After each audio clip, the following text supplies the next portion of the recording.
Please remember, profit is not a dirty word.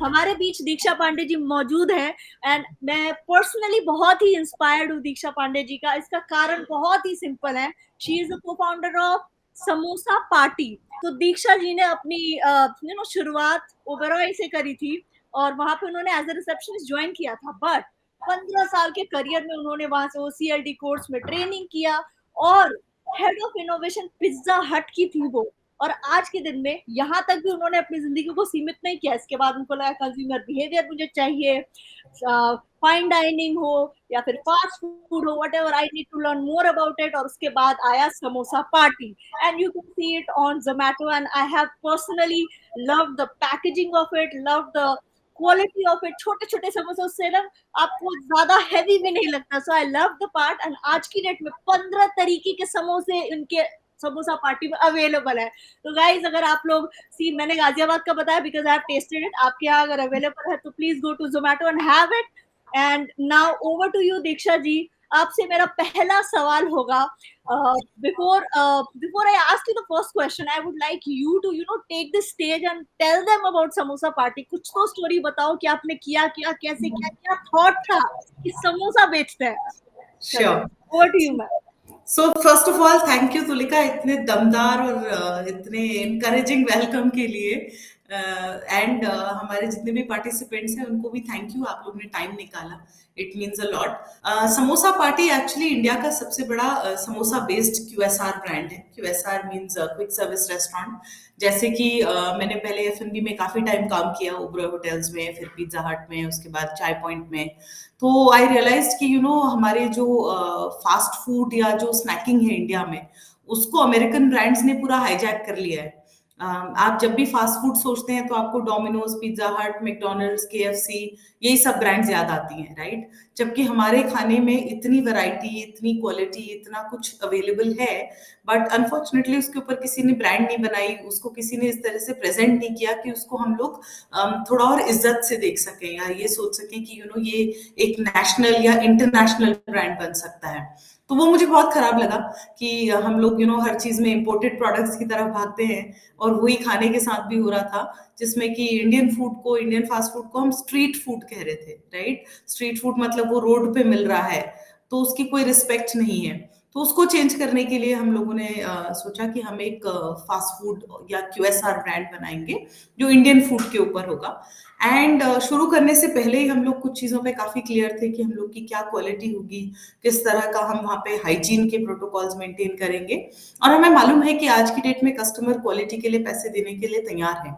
अगर उनको hygienic खाना मिले, बहुत अच्छी क्वालिटी मिले, बहुत डिपेंडेबल लगे, तो उसके लिए कस्टमर्स हेजिटेट नहीं करते हैं। आई थिंक इंडियन कस्टमर्स काफी इवॉल्व हो रहे हैं, तो अनऑर्गेनाइज्ड से ऑर्गेनाइज्ड की तरफ जा रहे हैं, अनब्रांडेड से ब्रांडेड की तरफ जा रहे हैं। तो जिस तरह से एक टाइम पे हमारी कंट्री में ऑयल भी पैकेट में खुला मिलता था, आटा, चावल, दाल, नमक सब खुला आता था, बट अभी आप देखिए कि हर चीज में ब्रांड बन गए हैं। अब कोई अनब्रांडेड आटा नहीं खाता, कोई अनब्रांडेड ऑयल नहीं लेता, कोई अनब्रांडेड सॉल्ट नहीं लेता। इनफैक्ट उसमें भी इतनी वैरायटीज हो गई हैं, कोई मल्टीग्रेन आटा होगा, कोई लो शुगर आटा होता है, कोई, इतनी सारी वैरायटीज और ऑप्शंस हैं। और जिस कस्टमर को जो सूट करता है, जिस तरह की क्वालिटी उन्हें पसंद है, वो उस तरह से लेते हैं। तो ये revolution we saw and we realise कि इसको करना चाहिए। वी वर वेरी क्लियर कि हम लोग अपने फूड में कुछ भी ऐसा नहीं डालेंगे जो करेक्ट नहीं है। जैसे फास्ट फूड में कई बार इमल्सिफायर्स होते हैं, MSG होता है, प्रेजर्वेटिव्स होते हैं खाने में, बहुत सारी ऐसी चीजें हैं जो नहीं होनी चाहिए। तो समोसा पार्टी में हमने एक क्लीन ब्रांड बनाने की कोशिश की है, क्योंकि इंडियन फूड वैसे ही इतना क्लीन और इतना अच्छा होता है कि उसको ये सब आर्टिफिशियल चीजों की जरूरत नहीं है। तो that is what we do. We run 70 outlets right now across India, Bangalore, Hyderabad and Delhi NCR। और हम लोग इंडिया की सबसे बड़ी समोसा ब्रांड हैं। हम लोगों ने 2-3 बार वेंचर फंडिंग भी उठाई है, और आज की डेट में हम आई कैन प्राउडली से कि इंडिया की होम ग्रोन QSR, जो इंडिया में QSRs बन रही हैं, उसमें सबसे फास्टेस्ट ग्रोइंग ब्रांड है हम। और आगे जाके होपफुली हम पूरी इंडिया में और पूरे वर्ल्ड में समोसा पार्टी को और इंडिया के समोसे, इंडिया के फूड को लेके जाएंगे. That is our goal. Now coming to what actually we have come here for, tracking Yes. business expenses, income, profit. तो मेरा Sure. आपको पहला सवाल है, why is it important to even keep track of business income and expenses regularly? Before that Tulika, मैं बहुत सारी young business owners से मिलते रहती हूँ. स्पेशली फूड एंड बेवरेज एक ऐसा सेक्टर है जिसमें बहुत सारी लेडीज इंटरेस्टेड होती हैं, राइट. छोटे रेस्टोरेंट्स चलाती हैं या होम केटरिंग करती हैं या होम बेकिंग करती हैं. There are lot of F&B entrepreneurs. I think India में बहुत सारी विमेन एंटरप्रेन्योर्स हैं जो F&B से जुड़ी हुई हैं. और एक प्रॉब्लम मुझे जनरली हमेशा देखने को और सुनने को मिली है कि लोगों को प्रॉफिट वर्ड से या हम पैसा कमाने के लिए कर रहे हैं वो कहने में शर्म आती है, specially women, right. I have seen this, even I have cousins and I have friends, and they feel embarrassed to talk about money. They feel embarrassed to talk about profit. They feel embarrassed to talk about business. Okay, so my first input to everybody on this call is कि अगर आप एक business कर रहे हैं, भले ही आप उसको अपनी हॉबी की तरह कर रहे हैं या आप उसको बहुत बड़ा बनाना चाहते हैं या आप छोटे लेवल पे सेटिस्फाइड हैं, आपको सबसे पहले तो ये समझना चाहिए कि बिजनेस और प्रॉफिट और मनी मेकिंग, इसमें कोई शर्म वाली बात नहीं और उसको हमने ओपनली डिस्कस करना चाहिए, राइट. एक बिजनेस का ऑब्जेक्टिव ही वैल्यू जनरेशन होता है. मनी जनरेशन चलो बात की बात है, एक ओवरऑल आप वैल्यू जनरेशन करते हैं जिसका मतलब है आप किसी के लिए एम्प्लॉयमेंट क्रिएट कर रहे हैं, आप एक इकोनॉमिक वैल्यू क्रिएट कर रहे हैं, कुछ मनी इन और आउट हो रहा है तो उससे कुछ लोगों का घर चल रहा है. जितनी भी चीजें हैं, एक इकोनॉमिक एक्टिविटी हो रही है, तो उसमें कि I am doing this for money, I am doing this for profit and I want to make a big business, ये कहने में सबसे पहले कोई भी एम्बैरेसमेंट नहीं होना चाहिए, कोई भी शर्म नहीं होनी चाहिए. सबसे पहले हम उसे एक्नॉलेज करें कि हम इसलिए बिजनेस करते हैं, और जहां वो शुरू होगा तो आपका फोकस भी बदलेगा. अगर आप सिर्फ, आपका भी फोकस बदलेगा, आपके आसपास के लोगों का फोकस बदलेगा. वो उसे ऐसे ट्रीट नहीं करेंगे कि हाँ ये तो ऐसे ही कुछ टाइम पास कर रहे हैं, राइट. बिकॉज अगर आप अपने आप को और अपने बिजनेस को, अपने एंटरप्राइज को सीरियसली नहीं पोर्ट्रे करेंगे, आप नहीं दिखाएंगे कि मैं इसके बारे में सीरियस हूँ और ये मेरे लिए एक सीरियस इकोनॉमिक एक्टिविटी है या ये मेरी लाइफ का एक पर्पस है, तो उसको आपके आसपास वाले भी सीरियसली नहीं लेंगे. वो सोचेंगे ऐसे ही आप टाइम पास कर रहे हो या कुछ भी ऐसे कुछ रीसेलिंग कर रहे हो या आपको शौक है तो आप केक्स बनाते हो या जो भी, right. So number 1, please remember, profit is not a dirty word. Money making is not a dirty word. It is important because that is the objective of a business, right. Number 2, I have seen lot of women, they are very scared and they are very shy of numbers. वो बोलते हैं ये हिसाब किताब तुम देख लो, कई बार अपने फैमिली मेंबर्स को बोलते हैं अरे हिसाब किताब तुम देख लो, मैं बस ये कर लूंगी, राइट. दे ऑल्सो टेल, उनके जूनियर एम्प्लॉइज होते हैं, किसी ने अकाउंटेंट रख लिया या कुछ रख लिया, उनको बोलते हैं हिसाब किताब आप देख लीजिए, बाकी मैं कर लूंगी, right. That is not correct. As a business owner आपको भले नंबर पसंद है या नहीं है, आपको सीखना पड़ेगा. वो आपकी लाइफ का चैलेंज है कि आपको अगर उसमें कंफर्ट नहीं भी है, आप कंफर्टेबल होइए, आप सीखिए कि प्रॉफिट क्या होता है, इनकम क्या होती है, लॉस क्या होता है, और मेरा बिजनेस कहाँ पे खड़ा है और इसे मुझे कहाँ तक लेके जाना है. क्योंकि अनफॉर्चुनेटली क्या होता है, अगर आप, अगेन सेम थिंग, अगर आप उसको सीरियसनेस नहीं दे रहे बिजनेस को और नंबर्स को, then everyone will take it for granted. Nobody is going to give you or your business the respect that you deserve, right. So don't ever dismiss numbers, don't ever dismiss your profitability, don't ever dismiss your goals. You have to be very clear about it and you should talk openly about it. आपको उसके बारे में साफ साफ बात करनी चाहिए, सबको पता होना चाहिए कि आप ये करना चाहते हैं life. And what ever you don't know, उसके लिए you can always ask for help. आजकल एक्सेल के ऊपर कोर्सेज अवेलेबल हैं यूट्यूब पे या कहीं भी, आप कहीं भी जाके, मतलब इतनी सारी इंफॉर्मेशन अवेलेबल है कि अगर आप ढूंढने निकलेंगे तो आपको बहुत ज्यादा रेलेवेंट इंफॉर्मेशन और हेल्प भी मिल जाएगी, राइट. एक हम लोग इंटरनली मेट्रिक करते हैं जनरली बड़ी कंपनीज में और बिजनेसेस में, W-on-W बोलते हैं जिसे, कि वीक ऑन वीक आप ट्रैक करते हैं. क्योंकि अगर एक वीक में आपने कुछ ठीक किया और अगले वीक में वो कुछ गलत हो रहा है, तो एटलीस्ट आपके पास उस मंथ में 2 हफ्ते और है उसको फिक्स करने के लिए. मंथली ट्रैकिंग में क्या होता है कि आपने 30th तक तो जो हुआ वो हो गया, उसके बाद जनरली जब तक आप ट्रैक करेंगे शायद मंथ के शुरू के 4-5 दिन ऐसे ही निकल जाते हैं, फिर जब तक एक्शन प्लान बनाएंगे या कुछ एक्शन करेंगे वो 8-10 तारीख हो जाती है, राइट? वो बड़े बिजनेसेस में भी होता है अनफॉर्चुनेटली कई बार।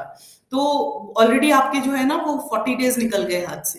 तो इसलिए वीक ऑन वीक ट्रैक करना बहुत जरूरी है, क्योंकि किसी भी चीज को लाइक जनरली एक बहुत सिंपल सा एग्जांपल है, आप खाना खाते हैं तो उसको ब्रेक करके छोटा छोटा करके खाते हैं, राइट?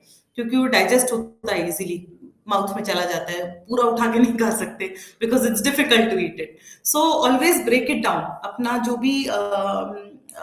जो भी नंबर्स हैं या जो भी अपनी वीकली परफॉर्मेंस है उसको ब्रेक डाउन करो वीक ऑन वीक, ताकि आप हर वीक में उसमें प्रोग्रेस देख सकें, या अगर डिक्लाइन देख रहे हैं तो इमीडिएटली कुछ एक्शन ले सकें, right? So best way to track it is week on week.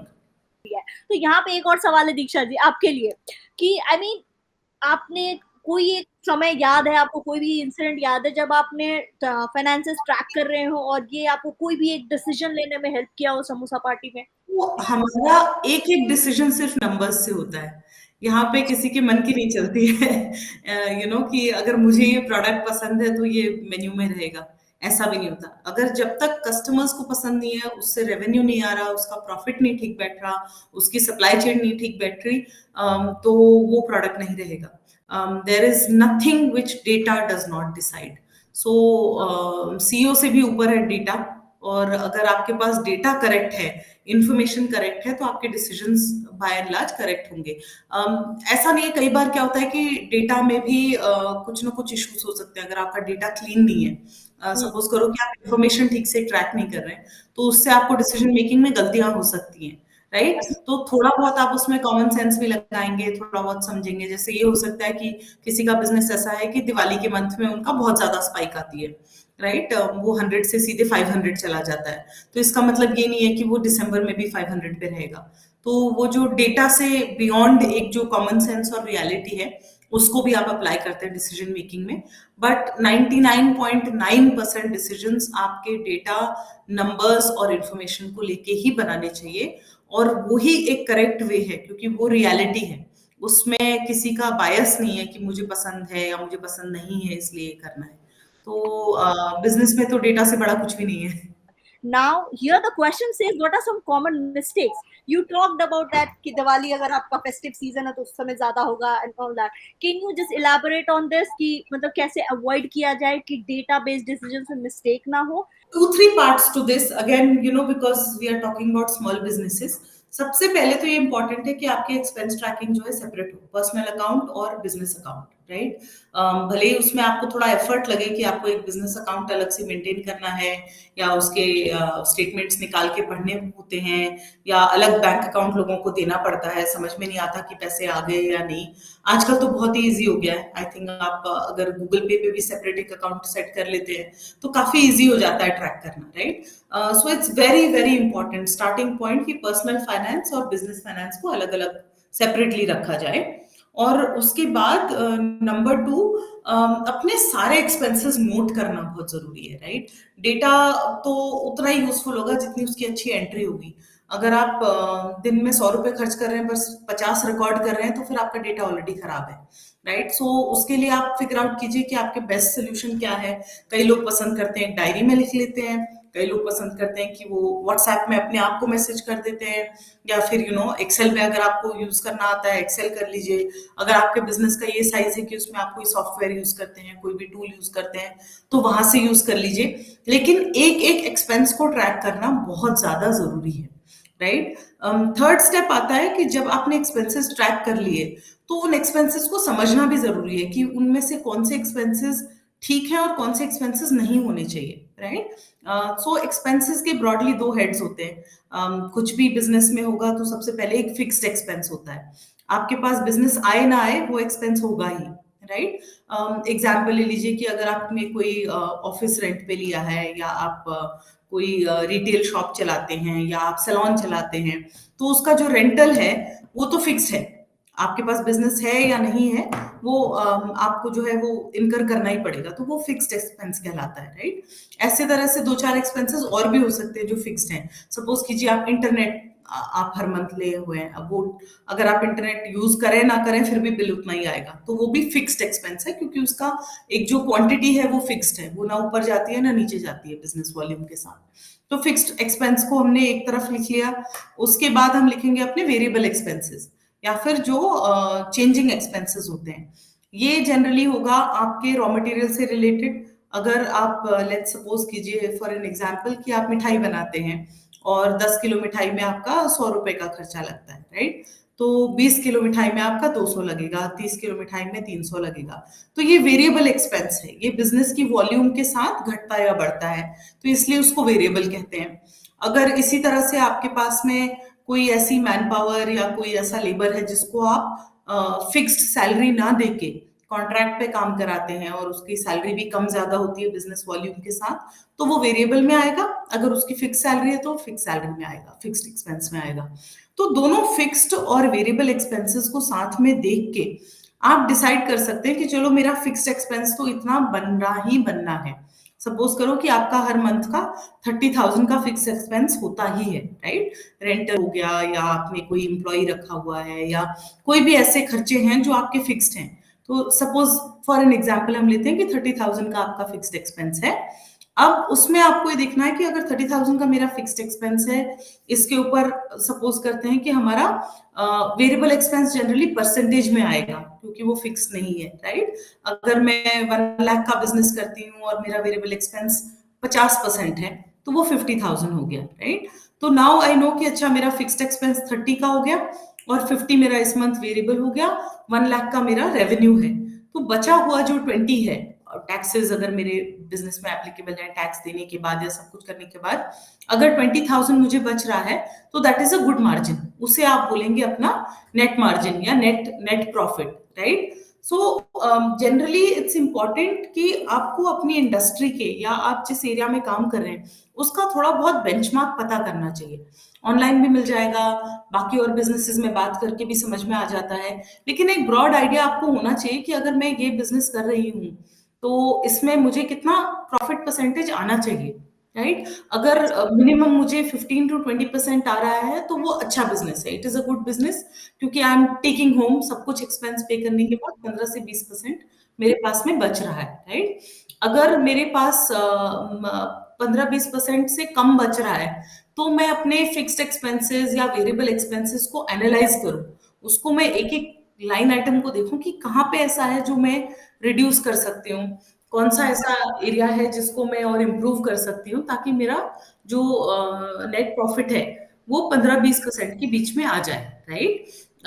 दूसरी चीज इससे ये भी हेल्प मिलती है कि अगर आप अपना फ्यूचर प्लान बना रहे हैं तो आपको अपने ग्रोथ प्लान बना सकते हैं। आप बोल सकते हैं कि अच्छा मेरा 20% का मार्जिन है बिजनेस में, अभी मैं 1 लाख करती हूँ, कल को अगर मैं 2 लाख करूंगी तो मेरा 40,000 का प्रॉफिट बनेगा मंथली, राइट? तो एक एक नम्रता जी का सवाल है, जोमेटो में कितनी कीमत रखनी चाहिए ताकि हमारा नुकसान ना हो? अगर दुकान में 200 रुपए में बेच रहे हैं तो ऑनलाइन कितना रखे? So number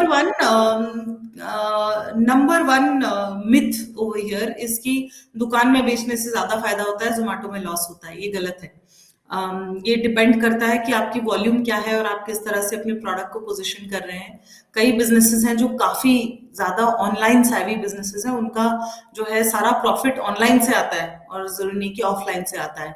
आई थिंक हमें जो वो जोमेटो कमीशन काट के 20-25% काट के जो पैसे डालता है, तो हमें लगता है कि हमारे पैसे काट लिए गए, बट अगर आप एक फिजिकल शॉप से चला रहे हैं तो वहां पे जो आप रेंट दे रहे हैं, जो आपका cost of maintaining that shop है, जो आपका बिजली पानी, ये वो बहुत सारी चीजों का खर्चा है, मेंटेनेंस का खर्चा है, वो अगर आप कैलकुलेट करेंगे तो वो भी शायद 25-30% से ऊपर ही आएगा, राइट? सो सबसे पहले तो ये, जैसे मैंने बोला, माइंडसेट का एक बहुत इंपॉर्टेंट रोल होता है।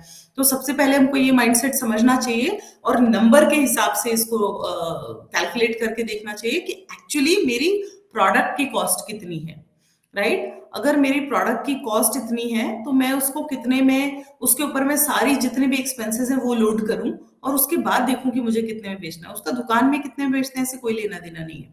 अगर आपका प्रोडक्ट 50 रुपए का बन रहा है, right, let's take an example, अगर आप 50 रुपए का एक प्रोडक्ट बना रहे हैं तो इन जनरल एक रूल ऑफ थंब के हिसाब से आपकी फूड कॉस्ट जो है वो आपकी 25 से 30% के बीच में बेंचमार्क एक अच्छा बेंचमार्क है। 25 से 30% आप अपनी फूड कॉस्ट रख सकते हैं। उसके ऊपर में आपकी बाकी फिक्स्ड कॉस्ट लगेंगी, जैसे कि आपका जो रेंटल लग रहा है आपकी प्रॉपर्टी का, उसके ऊपर आपका जो, अगर आपके पास में लेबर है या कोई भी हेल्पर्स काम कर रहे हैं उनकी कॉस्ट लगेगी। उसके ऊपर आप जो भी आपकी पर ऑर्डर कॉस्ट पड़ रही है जोमेटो पे, राइट, वो एक परसेंटेज के हिसाब से होगी। तो जो भी पर ऑर्डर कॉस्ट पड़ रही है वो आप उसके ऊपर लगा के देखिए, और सारे एक्सपेंसेस लगा के देखिए। और फिर लास्ट में अगर आपको वो 15 to 20% नेट प्रॉफिट का नंबर नहीं मिल रहा है, तो जैसे भी मॉडलिंग करके आप वो 15 to 20% नेट प्रॉफिट के नंबर पे पहुंच सकते हैं, उस हिसाब से आप अपनी कॉस्टिंग कर सकते हैं प्रोडक्ट की। दूसरी चीज यहाँ पे और इम्पोर्टेंट है देखना कि सेम प्रोडक्ट के लिए बाकी लोग क्या चार्ज कर रहे हैं, राइट। आप ये नहीं कह सकते, because you know it's a consumers market, specially food एक ऐसा मार्केट है कि बहुत ही ट्रांसपेरेंट और कंज्यूमर का मार्केट है। तो अगर आप सपोज कीजिए कि आप एक गुलाब जामुन बेच रहे हैं और आप उसको जो है 60 रुपीज का बेचना चाहते हैं, जबकि पूरे सिटी में कंपटीशन में अगर आप खोल के देखें जोमेटो तो सब उसको 25 से 30 रुपए में बेच रहे हैं। तो आपको जस्टिफाई करना पड़ेगा कस्टमर को कि मेरा प्रोडक्ट 60 रुपए का क्यों है। क्या वो इतना अच्छा है, क्या उसमें कुछ ऐसा सुपीरियर है जो बाकी लोगों में नहीं है। तो दोनों तरफ से आपको उसकी कॉस्टिंग देखनी पड़ेगी। फर्स्ट एंड फॉरमोस्ट कि आपकी कॉस्ट कितनी पड़ रही है, उसके ऊपर क्या क्या एक्सपेंसेस आ रहे हैं, और एक प्रोडक्ट बेचने में क्या आप 15 से 20% बना रहे हैं या नहीं। That is one way of looking at it. Second is market driven, क्या मार्केट इतना प्राइस देगा उस प्रोडक्ट का, क्योंकि फूड एक ऐसी पेरिशेबल कमोडिटी होती है, खराब हो जाता है खाना अगर आप उसको सेल नहीं करेंगे सेम डे। तो कई बार क्या होता है कि हम उसको इस तरह से प्राइस कर दें अगर कुछ आइटम्स को अपने मेन्यू में, और फिर वो मूव ही ना हो, तो वो फिर डस्टबिन में जाते हैं। तो हमें तो ये लगता है कि हमने उसकी कॉस्टिंग ठीक रखी है, बट वो अगर डस्टबिन में जा रहा है तो हमें वैसे भी नुकसान ही हो रहा है, राइट। आप अपने फाइनेंशियल रिकॉर्ड्स को कितनी दफा देखती हैं? I mean what can help us stay on track? So honestly I see it every day. मेरा ओके। दिन शुरू होता है कल के रिपोर्ट्स देख के। या तो दो चीजें हैं जो बहुत बहुत personally I am very passionate about and they very important, right. Number one is customer feedback, जो मैं सुबह उठते ही देखती हूँ। हमारी टीम रात को रिपोर्ट्स प्रिपेयर करती है पूरे दिन भर की, और सुबह अगर मैं 7 बजे उठती हूँ तो 7 to 7:30 सिर्फ वही देखती हूँ। उसके बाद second thing is the numbers, कि हमारी कल कितनी सेल हुई, कौन से रीजन ने कैसे परफॉर्म किया, कौन से मार्केट में क्या रहा, कौन सा स्टोर अच्छा परफॉर्म कर रहा है, कौन सा स्टोर अच्छा परफॉर्म नहीं कर रहा है।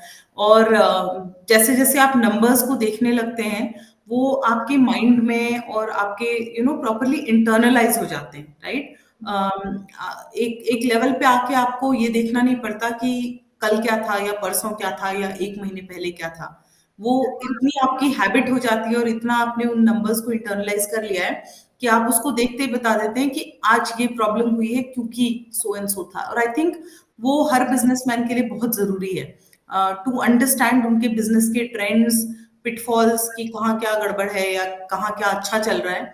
वो सारी स्टोरी आपको नंबर्स देख के पता चलती है। ऑल्सो इम्पॉर्टेंट, अगर आप अपने नंबर्स रोज देख रहे हैं, राइट, तो आपकी टीम भले बड़ी हो या छोटी हो, जो आपके लिए इम्पोर्टेंट है वो टीम के लिए भी इम्पोर्टेंट होगा। तो अगर आप उसको वैल्यू दे रहे हैं, अगर आप उसको इम्पोर्टेंस दे रहे हैं, और अगर आप सुबह उठते ही लोगों से क्वेश्चन पूछ रहे हैं कि कल ये क्यों नहीं हुआ या ये क्यों हुआ, कैसे हुआ, तो सबको पता है कि ये इम्पोर्टेंट है और इसके ऊपर काम करना है। तो I think not just personally for me, but I think पूरे ऑर्गेनाइजेशन की, पूरी कंपनी की जो एक प्रायोरिटी सेट होती है इस बिहेवियर की वजह से, वो बहुत इंपॉर्टेंट है और सबको पता है कि ये प्रायोरिटी है और इसके ऊपर रोज काम करना है।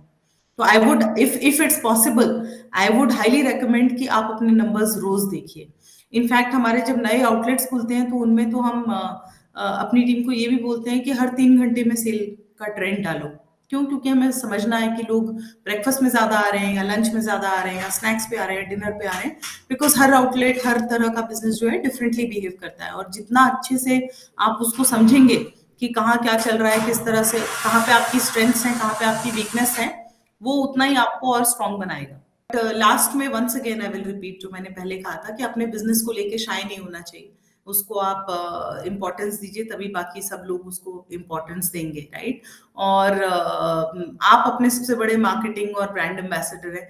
जहां भी जाएं, जितनी डिटेल में, जितने कॉन्फिडेंस के साथ आप बात करेंगे, उतना आपका बिजनेस बढ़ेगा, क्योंकि हर कोई एक कॉन्फिडेंट, एक सेल्फ अश्योर्ड जो एंटरप्रेन्योर होते हैं, उनके साथ काम करना चाहते हैं।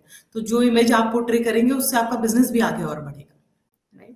Super. Thank you so much, Diksha. It was lovely interacting with you, and it was lovely interacting with the entire audience. Thank you so much.